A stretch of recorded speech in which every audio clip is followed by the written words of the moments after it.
Hi, my name is Andrew Ganawala. Welcome to the Burn Bag podcast. This week on the Burn Bag, we're diving into one of the most urgent and increasingly contested front lines of political expression in the United States, the growing crackdown on pro-Palestinian activism.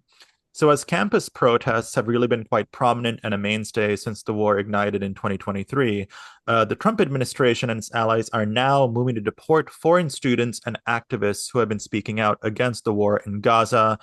In this episode, we're going to explore what this means for the future of civic space, free expression, and who gets to belong really in American democracy. So, joining us is Dr. Yousef Munayyer. He is a leading voice on U.S. policy and Palestinian rights.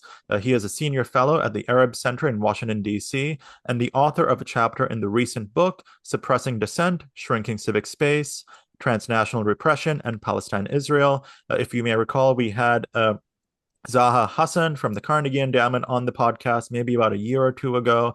She is one of the co-authors of that, and it really brings together a range of Palestinian and Israeli experts and authors to talk about a lot of the issues around the ongoing war. So, Yousef, thank you for joining me here today. I really appreciate it. Thanks for having me, Andre. So, before we dive into what's been happening with the crackdown and activism and a lot of the pro-Palestinian protests, let's sort of take a step back and talk about sort of where is the war today. So let's start with the big picture. How would you describe the current state of the war in Gaza, both militarily and diplomatically? Yeah, I would start out by saying I'm not sure that war is the right way to describe what we've seen going on. It's important, I think, for people to remember that the Gaza Strip, of course, prior to October 7th, 2023, was territory that, Israel had occupied militarily and continued to effectively control. And within this space, of course, there was opposition to that occupation and control by Palestinians, including through militancy by a range of different groups, including groups like Hamas, which carried out the assault on October 7th of 2023 that led to this escalated Israeli response, which, over the course of many months has led to a complete destruction of the Gaza Strip, and all of the infrastructure and facilities which make Gaza a livable place. The estimates of those killed range from the tens of thousands to the hundreds of thousands, and the situation on the ground is increasingly dire as starvation has been used as a weapon throughout this time period. And of course, it is civilians in the course of this collective punishment who are the most vulnerable and, of course, suffering the most. Throughout the course of this, of course, there have been charges of genocide brought against Israel by South Africa and many other nations that have joined their case at the International Court of Justice. And we also know that Israeli leaders, along with some Palestinian leaders as well, all of them who have been killed by Israel in the last several months, have been indicted for war crimes by the International Criminal Court, something that has never happened before in the Israeli-Palestinian context, and I think underscores the degree of brutality that has been carried out by the Israeli military over the better part of the last 2 years. So, what are some of the political and humanitarian endgames on the table? I mean, is there any kind of resolution in sight? Well, right now, if you look at what the public statements of the different sides involved here have been, it's hard to imagine some sort of agreement on a path forward. From the Palestinian perspective, they have said that they want to remain within Gaza and be free and have an end to this war. From the Israeli perspective, they want basically Palestinians pushed out of Gaza. The last thing that we've heard from the Israelis was an endorsement of what was called the Trump plan.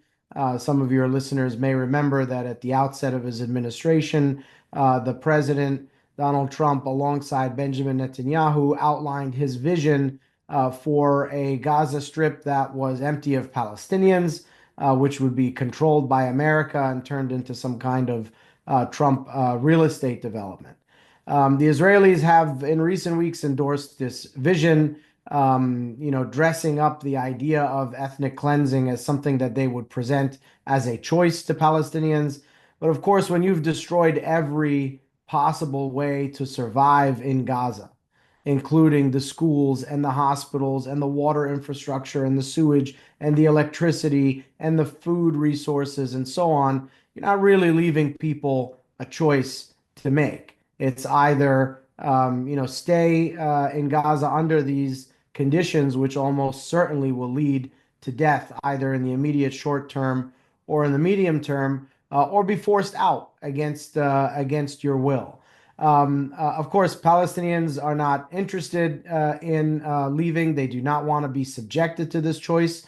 But this is what Israel has stated it wants to see as of most recently. So while now the focus is on the Trump administration, certainly the Biden administration has been a sort of very strong supporter of Israel during this war and before.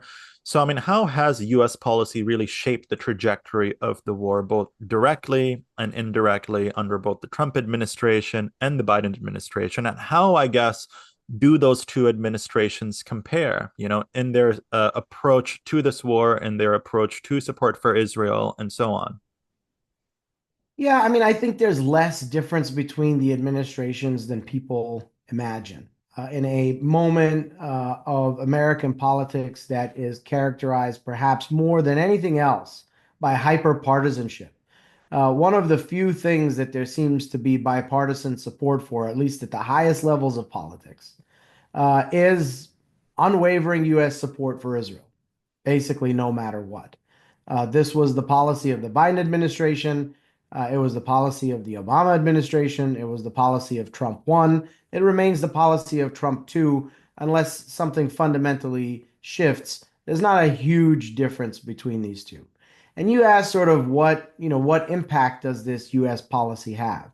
It has a tremendous impact, and it's one of the reasons why the situation between Israelis and Palestinians is as bad as it is today. From Israel's perspective, when they are dealing with questions of war and peace, when they are dealing with questions of arriving at a political solution with their neighbors, okay?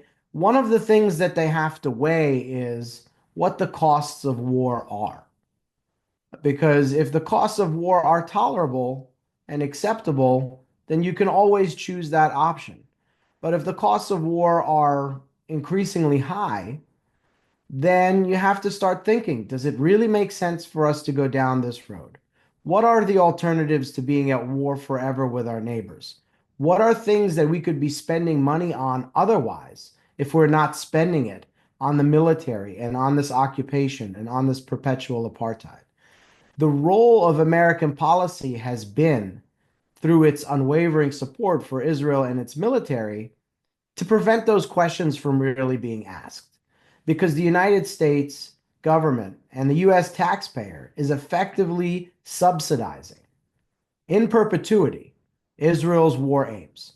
It doesn't matter if these wars are endless. It doesn't matter if there's no political goal on the horizon. It doesn't matter if, we're sending billions and billions of dollars over there with little actual result. Israelis never really have to think about this too much because it's the Americans that are paying the bill. The Israelis still get to have their nationalized healthcare system, something we Americans don't have.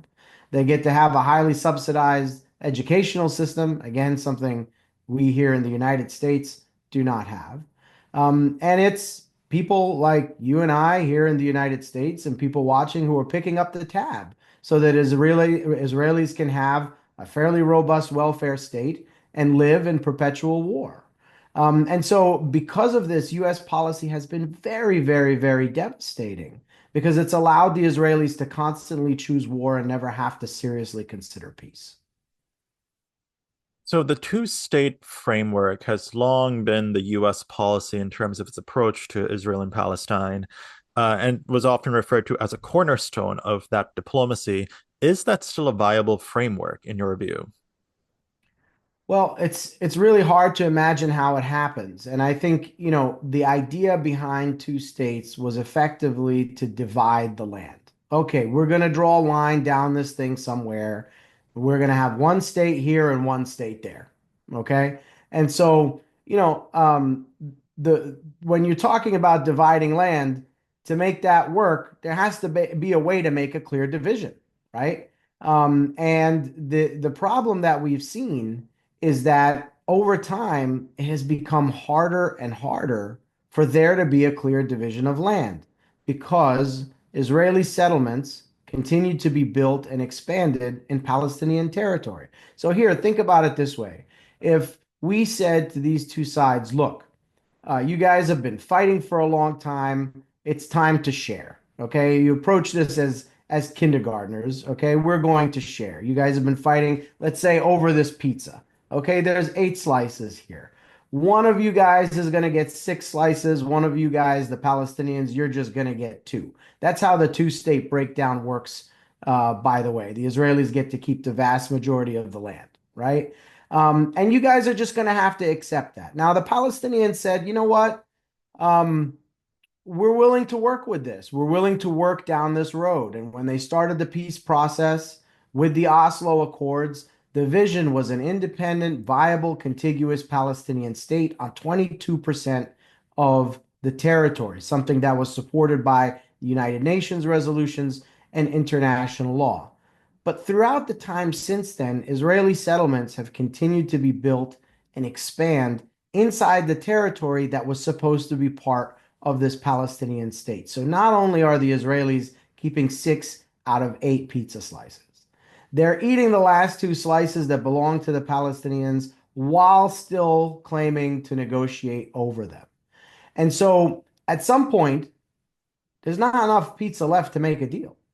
And right now, we're in a place where Israeli settlements dot the entirety of the territory, divided up in many different ways that make an extraction very, very hard to imagine. And so that's essentially where this framework has led us, largely because of what we just discussed, which was a U.S. policy that is unwavering in its support of Israel. If a U.S. policy was, hey, we want to do this two-state solution, and we're going to marry that with actually holding Israel accountable to its obligations, instead of just giving them whatever they want all the time, then maybe there was a way to get to that outcome. But if you say, hey, we're going to divide up this land, but we're also not going to stop the Israelis when they keep taking more and more and more of it. In fact, we're just going to keep giving them more money and arms so that they can keep doing this at an accelerated pace. Then you can't really blame the Palestinians for not taking this approach seriously. So, what role, if any, do you really think that, say, Arab normalization, for example, the Abraham Accords, the role of Saudi Arabia in all of this, or these other global legal processes? For example, you referred to the ICJ case a little bit earlier in this conversation. How prominent do you think those will be in actually shaping future outcomes around what's going on?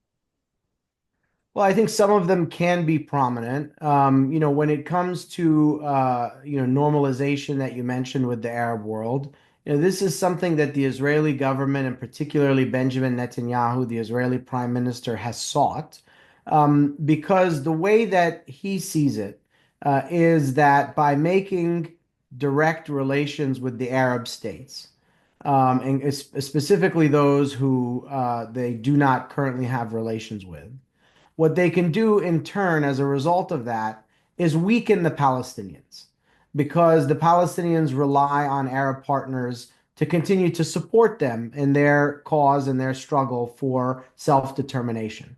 And so if the Israelis see it, they can get these Arab states on their side. Well, then the Palestinians will ultimately have to just submit to Israel's will when it comes to what happens over those territories. And so advancing normalization might advance relationships between Israel and the Arab states, including some of the regimes in the Gulf, for example. I think you mentioned Saudi Arabia. But it's not going to advance Israeli-Palestinian peace. In fact, it's only going to make Israeli-Palestinian peace harder and harder to achieve.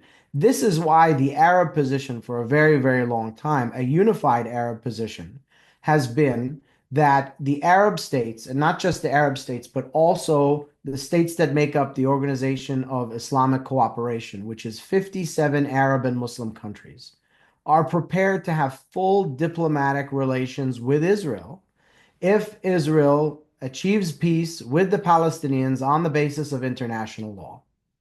And now this is something that Israel has not wanted to do because as I noted, it does not want to give up on these territories. It does not want to afford Palestinians self-determination. And so they have tried to circumvent this by going directly to normalization with Arab states. There have been some Arab states that have decided to normalize and others that have refused to do so and will continue to refuse to do so. And one of the key reasons why is because most people throughout the Arab world, and this is something we know from extensive public opinion polling, do not want their governments to normalize with Israel so long as Israel does not allow Palestinians to have their rights to self-determination and freedom. So the Israelis, in pushing for normalization, and the Americans as well, are pitting Arab regimes against their own people. And this is a recipe for instability, not just in Israel and Palestine, but throughout the region as well. When it comes to international organizations, look, I think this is one of the few places, precisely because the United States has been unwilling to play this role. It's one of the few places where there's an opportunity to advance some accountability for Israeli leaders. I don't think we can underestimate the role of the International Criminal Court here, which has issued warrants against the Israeli Prime Minister for war crimes. This is something that I think the Israelis take very, very seriously. And it really puts the question most importantly in front of the Europeans. The Europeans have wanted to protect this thing called international law precisely because Europe, they had a very difficult history with war over the last several centuries, and they understood that unless you have a set of rules that different countries abide by, you can end up finding yourself in a very destructive world war. And so they want to hold this thing called international law together. And at the same time, they want to maintain a relationship with Israel. But when Israel is at the forefront of violating these laws, it puts their relationship with Israel into question. And this is one of the reasons why the Israeli Prime Minister, on a recent trip to the United States over Europe, had to avoid flying over a number of different countries because he feared his plane might be brought down and he might have to face justice in one of these European countries that are high contracting parties with the International Criminal Court. So, Yusuf, I'm 27 years old. A lot of my friends will listen to this podcast. A lot of our listeners are on the younger end. And I think we've noticed certainly a change in public opinion, right, on Israel, Palestine. And I think also that's because this is one of the longest stints in which we've been seeing this at the forefront of headlines in the mainstream, right? So, I mean, with that being said, has the conversation in Washington moved at all in response to what's been going on? Or do you think that we have these political red lines, that they are still firmly in place, or are they becoming a bit mushy?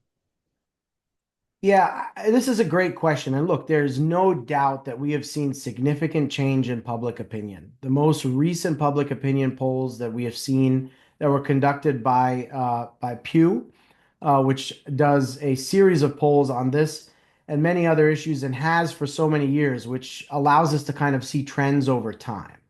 The most recent poll that they found is that a majority of the Americans, now over 50%, have an unfavorable view of Israel. This was never the case. Okay. And this is the product of a shift that's been happening for a number of years, but has shifted significantly over the last several years for the reasons that you mentioned. Everybody has been seeing what's going on, you know? And so many people in your generation and in my generation and those younger than both of us have been watching a reality unfold in the ground that they can't find any way to defend. How many images of destruction, of murdered civilians, of dismembered children can you watch and still try to find a way to justify it or ignore it? It's really hard to do. And so, yes, people have been turning away from U.S. support for Israel for some time. And I think that trend is only going to continue. You're absolutely right. This last year and 3 quarters, let's say, has been one of the longest sustained periods that this issue has been at the forefront. And periods like that have a lasting impact on people's memories, on people's opinion. And so the trends that we're seeing now, in my view, are only going to accelerate over the next several years because people are not going to forget what they saw. They're not going to forget how these moments have shaped their thinking. And you asked about sort of the impact that this has on policy. Well, it hasn't really had an impact on policy yet. On the fringes, we've seen a little bit of change, but overwhelmingly, U.S. policy is still 100% in support of Israel. And this is interesting because, we're supposed to live in a representative democracy. And you would think that as public opinion shifts on an issue, so too should policy. But that hasn't happened yet. And instead, what's happening is that the gap between where the public is and where their elected officials are on this issue is only getting bigger and bigger. And so, one of the things that starts to happen when people see that the representative systems that are supposed to look at public opinion and act accordingly, when those systems are not working, when you can't write your congressman anymore because they're just not listening, well, then to express yourself, you start to take to the streets. And so you see more and more protest activity from people who feel that their voices are not being heard. And one of the remarkable things that we've seen over the last year and a half is a huge amount of protest against U.S. policy in support of Israel and the genocide that's being carried out in Gaza. And I think that's something that's going to continue to happen until there is more of a shift in policy. Yeah, I mean, as you said, we're seeing all these protests, a lot of them happening on college campuses from Columbia University to UCLA to the Midwest, and so on, with many students demanding, right, this divestment and an end to US support for Israel in this issue, But, and as you said, there's a lot of that stuff that's been driving the energy, particularly in terms of like how we're seeing all of these scenes, as you said, the images of children. It's sort of in a historical sense, one sort of harkens back to sort of public sentiment turning against the Vietnam War, when you started seeing a lot of the media coverage of sort of US forces in the war, all the carnage and so on. Uh, but I mean, some university administrators, some lawmakers have described these protests as, say, anti-Semitic or disruptive and other terms. How do you respond to that characterization? Because I think those terms have been the foundation of a lot of the sort of US government response we're seeing right now. Yeah, look, I think these protests have been disruptive. That's the point of a protest, to disrupt, right? If you're carrying out a protest and nobody notices, what's the point of the protest, right? The whole reason that people take to the streets, that people decide to demonstrate in public spaces is because they feel that, as I noted, the systems that are supposed to represent their opinion are not reflecting their views, right? So they try to create change through other means. So yeah, I mean, protests are supposed to be disruptive. If protests weren't disruptive, well, then a lot of the movements that created some of the iconic change that we Americans are so proud of after all of these decades of dark history here, those things would have never happened, right? So yeah, I think they have been disruptive, and that's the point. Okay. But I don't think that they've been violent, and I don't think they've been anti-Semitic, and I don't think the data around this bears them out. There's been some terrific work done by researchers who've been cataloging these protests, including folks at something called the Nonviolent action lab at Harvard. And one of the things that they do with this project is track all instances of protests, how many people are there, what the slogans are, what the images are that are coming out of it, and so on and so forth. And what they found when you look at the actual data is that the overwhelming majority of this protest activity was not just peaceful, but it was focused on ending the genocide and the rights of Palestinians. And they were not anti-Semitic. Unless we want to construe anti-Semitism as being, opposed to genocide, which I think would be a really strange contortion, right? To get to that point. That's not what these protests have been about. They've been about people who have been outraged over what they're seeing and outraged, by the way, that their universities are failing to address their own complicity in this. Most of the demands of these protesters have been facing their university administrators, and saying, hey, divest from the companies that you are invested in that are profiting off of these human rights abuses. We don't want our tuition dollars, okay, to be invested and profit off of the murder of children in Gaza. Now, to me, that's not an outrageous demand. It's actually quite straightforward. But the administrators have refused to budge on this. In the vast majority of cases, some of them have not even wanted to engage the protesters. And when you look at the sort of TikTok accounts, not the TikTok accounts of the video app, but the second by second accounts of how these things have played out on the ground, it was regularly the universities that initiated violence by calling in police to break up otherwise peaceful protests. And so there is a hysteria that is being manufactured here around these protests with the purpose of trying to shut them down and to shut down dissent around U.S. support for Israel. So how have these protests sort of played out since October 2023 into the present? Because I feel like a year ago in sort of the winter, the spring, the summer, there was a ton of protests that was very much dominating sort of mainstream news coverage. It was all over the place. It was all over campuses and so on. But I feel like it has not been as prevalent, or at least not as prominent as, say, like a year ago. Right. So I was sort of curious. I mean, maybe that's my own media echo chamber sort of playing a game on me, but how have you sort of seen these protests play out? Have they diminished over time? Have they diminished with the new administration? What's going on? Yeah, as someone who sort of studies repression and dissent, there's sort of an interesting relationship there. And these things are very closely connected. And we see things happen oftentimes in waves, and sometimes in cycles. We see periods of up and down. And so at the outset, not only did we see a large number of protests, but the protests that started out at the beginning of this and got a good bit of media coverage in the process led to many other people starting protests on their campuses and encampments and so on and so forth.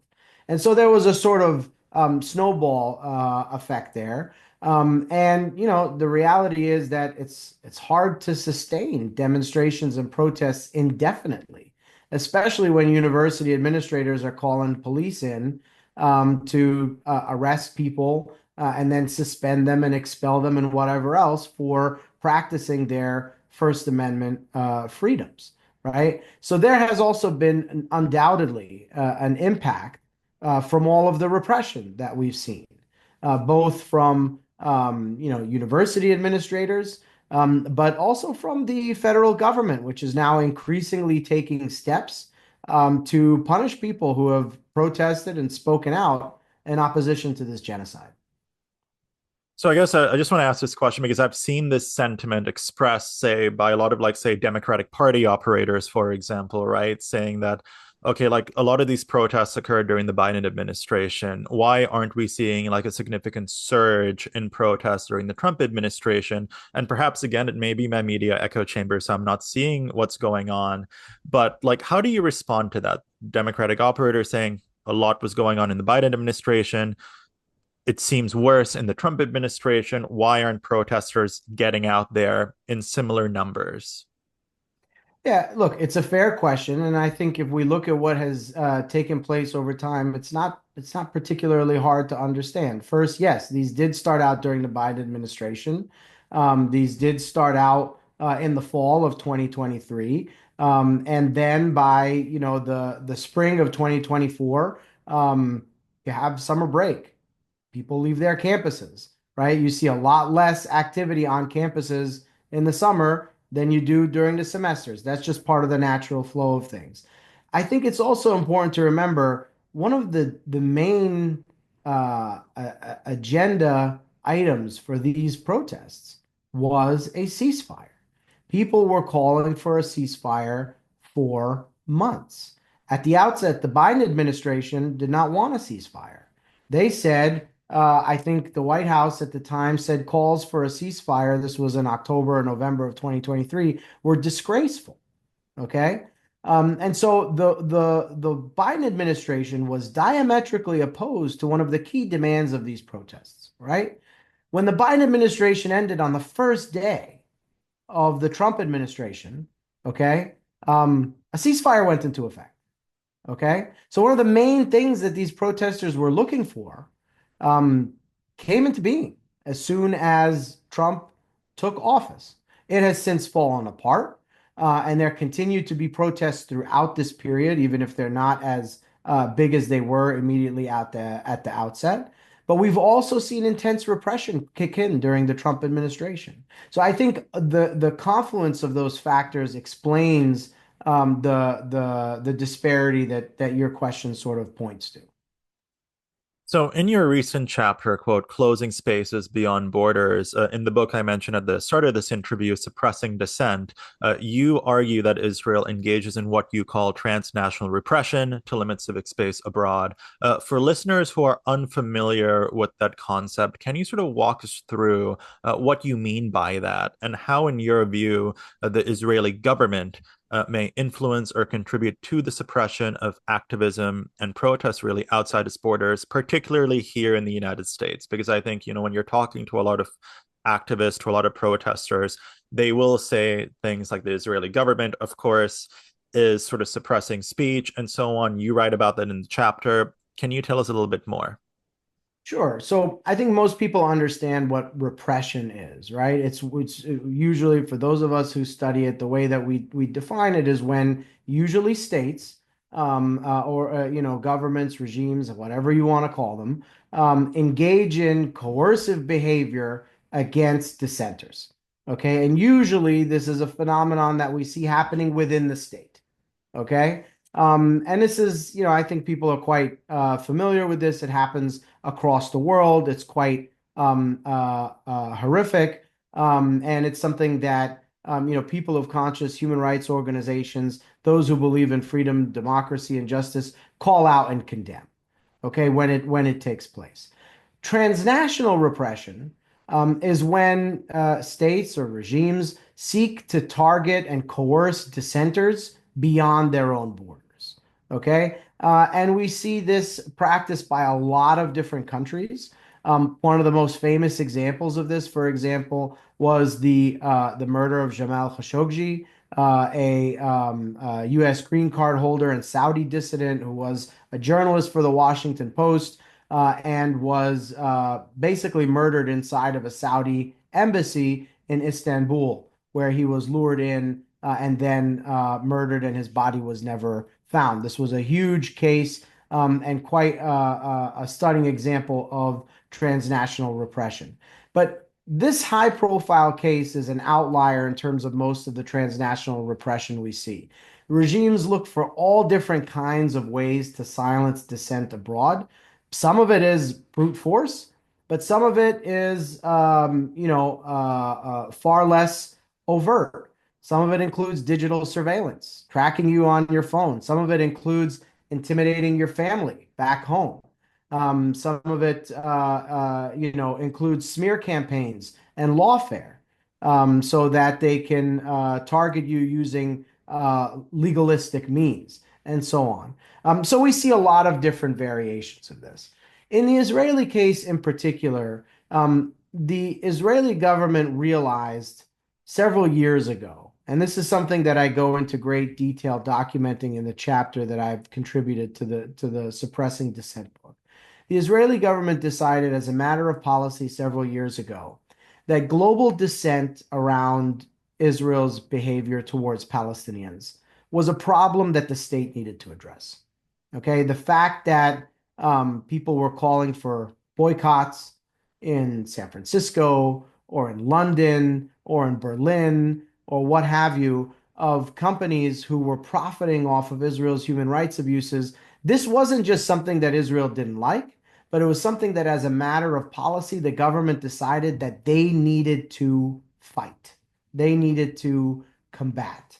And as a matter of policy, they put together an agency of government, what was called the Ministry of Strategic Affairs, that developed a strategy to do this. And again, this is something that I would encourage your listeners to check out the chapter for because it goes in detail into how this actually all played out. And to achieve these objectives, the government realized that they needed to cooperate with like-minded civil society actors in the different countries where they wanted to repress these dissenters. And so they put together what they call a network of organizations, in fact, several networks of organizations that would help the Israeli government achieve these ends. And they did these things by pushing for things like anti-BDS legislation, for pushing for things like lawsuits targeting civil society organizations. They did this by pushing for definitions of anti-Semitism that would include criticism of Israel so that existing anti-discrimination law could be used against dissenters. This is something we're seeing going into overdrive now under the Trump administration. They did this by targeting financial institutions and calling on them to shut down the bank accounts of civil society organizations that were talking about the human rights of Palestinians. So this has been something that's been going on for quite some time. And the groundwork for the period that we are witnessing today has been laid over the last 10 years or so through the work of this transnational repression network in full collaboration with the Israeli government. And we're seeing today the escalation of these things in a very, very significant way. So when you're talking about that escalation, I mean, right now in the mainstream news, we're seeing these cases of these pro-Palestinian activists, these protesters, people who have protested in things in the past, oftentimes who are visa holders who are being detained, and then the Trump administration is essentially seeking to deport them. We've seen some very prominent cases, but can you tell our audience a little bit more about what has been happening to the activists, many of them students? Because I mean, a lot of folks are seeing this sort of in quick social media snippets and quick sort of 2 minute segments of the evening news. Can you explain what's been going on? So there's a lot of different things that have been going on, and I want to stress that while there is undoubtedly an escalation in the repression during these last few months of the Trump administration, it was also going on during the Biden administration, and it's something that has been that I think both parties have been responsible for over time through a series of different steps.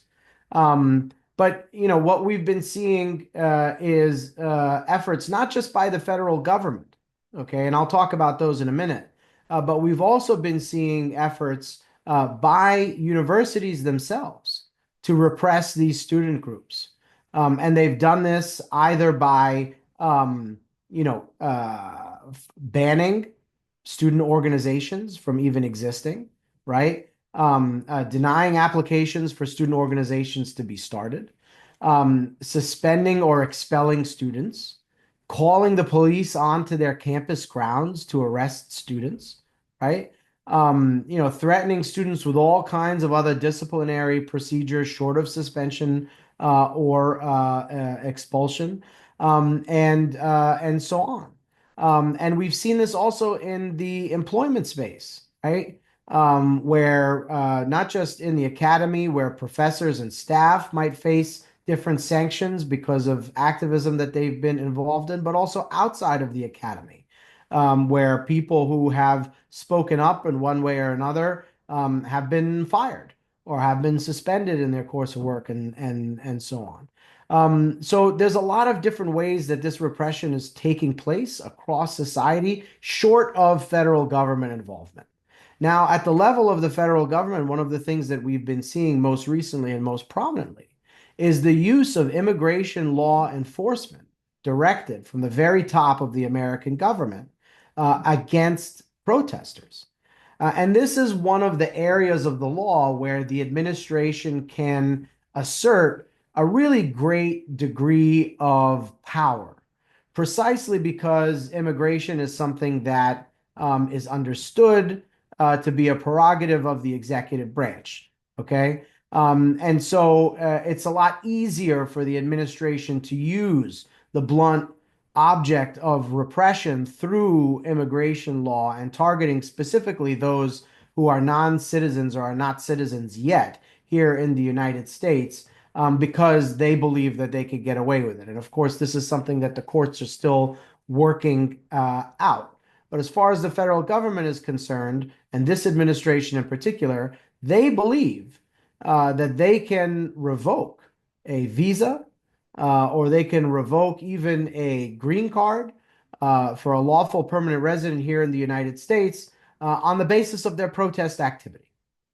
And this is something that I think is going to be, fought bitterly in the courts by civil rights and civil liberties advocates because of how sweeping a power it provides to the government. And while today it might be those who are protesting for Palestinians that are facing this, tomorrow it doesn't necessarily have to be limited to that. And one can imagine, for example, anyone who protested the Iraq War 20 years ago, and there were hundreds of thousands, millions of people in the streets protesting the march to war. Any immigrants who were here in the United States who had something to say in opposition to George W. Bush's war could have been deported, right?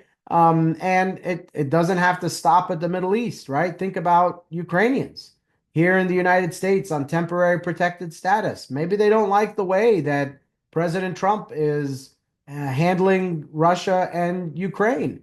If they post something on Facebook about that, ICE can show up at their door and throw them out of the country, right? This is the kind of power that the administration is asserting. Anyone that it deems is speaking out against its preferred foreign policy is subject to removal. Okay. And this is something that we've never seen before.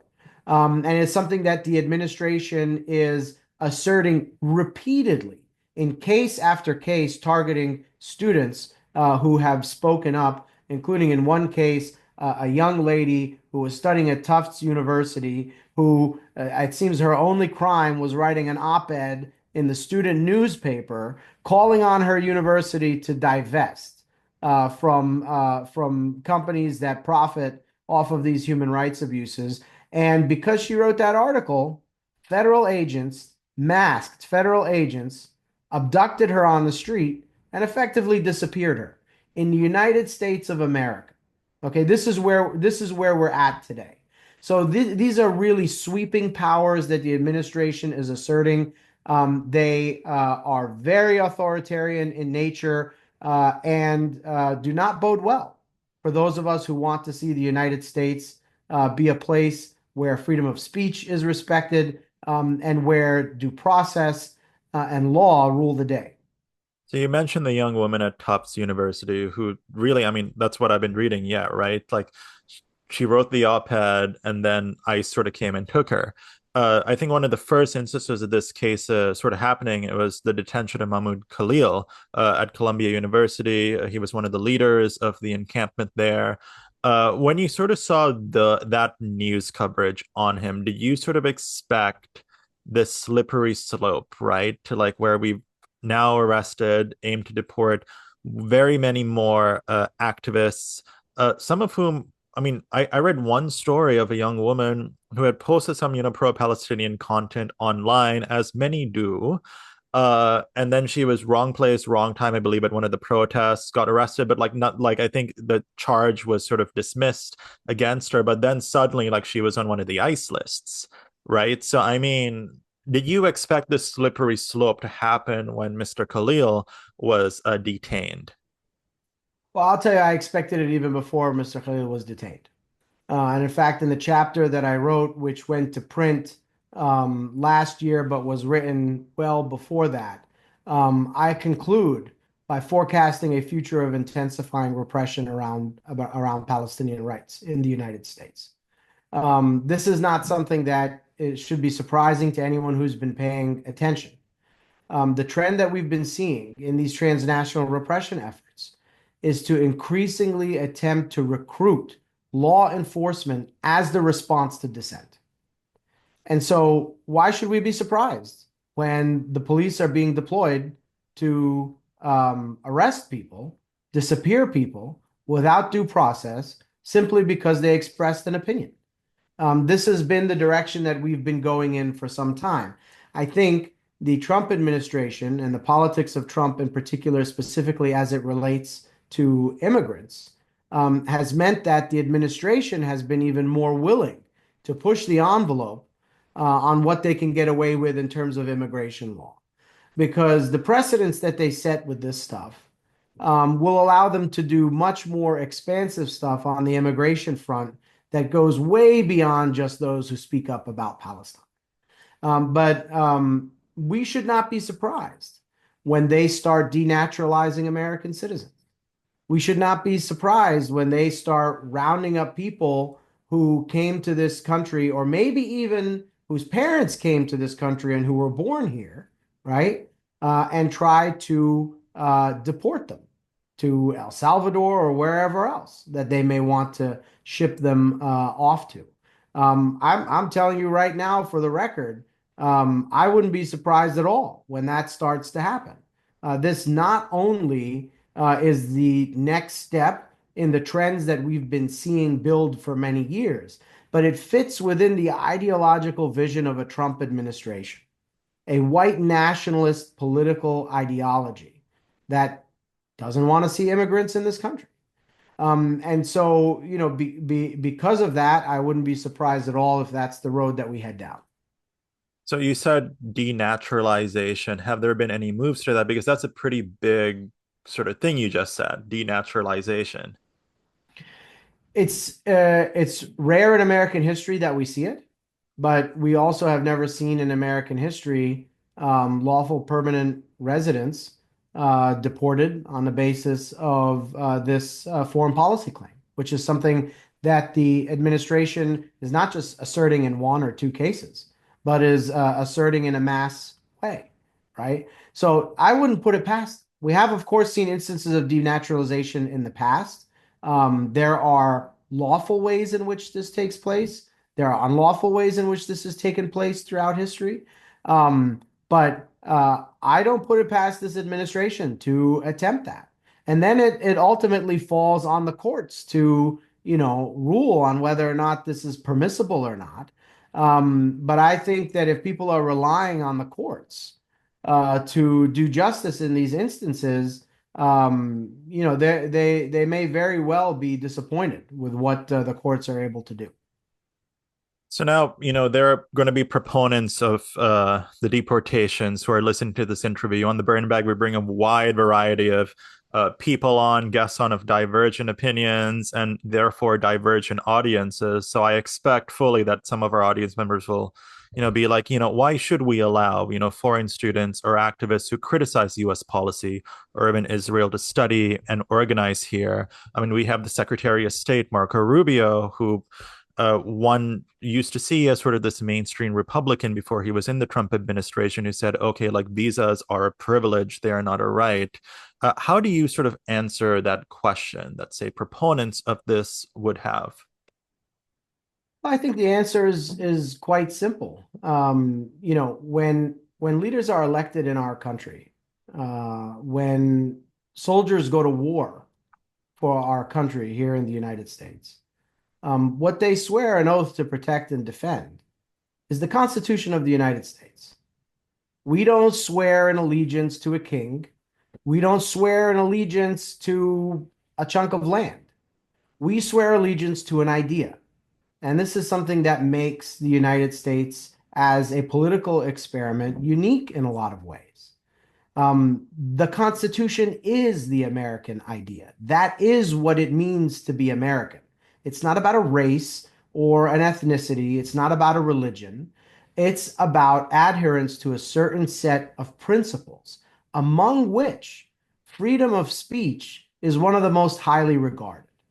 So, if people say, why should we let these people into our country when they practice their freedom of speech? Well, these people who are practicing their freedom of speech are practicing what it means to be the epitome of America. Okay, and our elected officials should be focused more, in my view, on protecting these principles, not finding ways to violate them, because a lot of people have fought and died to protect these very principles that immigrants to this country and citizens in these countries today are able to practice. And so to me, it's pretty straightforward and pretty clear. Being here in the United States, one of the things that makes it unique is that you have these rights. And we as Americans should be proud of that. We should want to uphold that. And we should oppose anyone, including other Americans and elected officials, who want to try to change that. So, for say another contingent of our listeners who may be more supportive of the Israeli state, who may feel uncomfortable with, say, sentiments expressed during these protests, but they aren't sure what to think, about that issue of free expression, solidarity, and so on. What are your words to them? How would you sort of talk to them about this? Look, I think that if they expect that people will sit quietly and watch as their tax dollars are being used to drop bombs on children and civilians and starve them in their name, they're absolutely wrong. And so I think there's a reason to be angry here. But it's not at the protesters. It's at the policy that is driving these protests. It's at this policy of mass killing, this policy of mass starvation, of endless apartheid. There's every reason to be angry at that. And that's what I would say to those folks. So then finally, for our listeners who may feel paralyzed or overwhelmed by this moment, who may hear things, who want to act upon things, but, as you said, a lot of the things that are going on are very scary to folks, particularly to, say, like foreign students, to people who are on visas, to people who are on green cards, to people who are even citizens. They may not know what to think, what to do, how to talk, and so on. What should they be watching, reading, consuming to better understand and engage? Well, I try to tell people to read as much as they can from all different directions. Look, in our modern day, information is quite a mess. And, it's important to try to collect perspectives from a lot of different directions and make up your own mind about what's going on. But as much as possible, it's important that people reach for credible sources.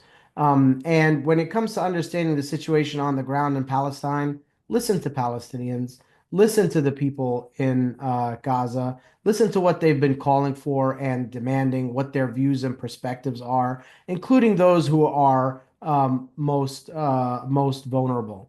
And I should say that there's no sugarcoating it. This is a scary and anxiety-filled time for a lot of people, especially those who have spoken out and continue to speak out about this issue.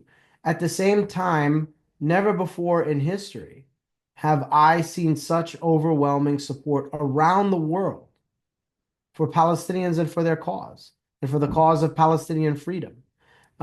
This is not an issue that's going to be resolved overnight. We know that. But over the long term, it's very clear, in my view, what the right side of history is. And more people are standing on that side today, including being willing to be arrested for doing so than ever before. So, folks, Yousef's book, Suppressing Dissent, or his chapter in the book, sorry, Suppressing Dissent, Shrinking Civic Space, Transnational Repression in Palestine and Israel, is out right now. I'll have a link to it in the description. But, sir, thank you so much for joining me here today. I really appreciate it. I know we've been trying to get this interview on the books for a little bit, but I'm glad we're doing it in this particular moment, because I think if we had originally done when we talked, we wouldn't have been able to cover so much of this ground. Well, I really appreciate you having me, and I don't think this is an issue that's going away. So if you want to revisit it, I'm happy to talk later down the road. Thank you so much.